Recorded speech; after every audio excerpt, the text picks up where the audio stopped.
கர்த்தருடைய பரிசுத்த நாமம் மகிமைப்படுவதாக. Today's promise verse is taken from Jeremiah 31 verse 4. I will build you up again and you will be rebuilt. எரேமியா 31 அதிகாரம் 4 வசனம். மறுபடியும் உன்னை கட்டுவிப்பேன், நீ கட்டப்படுவாய்.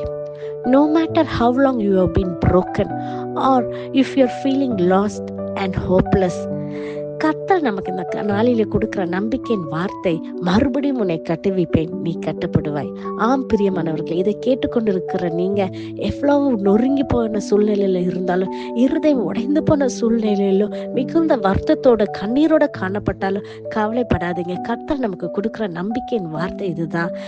சங்கீதத்துல 147 வசனம் இப்படி சொல்லுகிறது, He heals the broken hearted and binds up their wounds.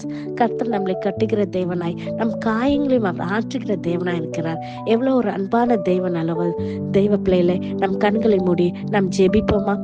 நேசிக்கிற நல்ல பிதாவே, இந்த காலை வேலைக்கு நமக்கு கோடான கோடி நன்றி செலுத்துகிறேன் அப்பா.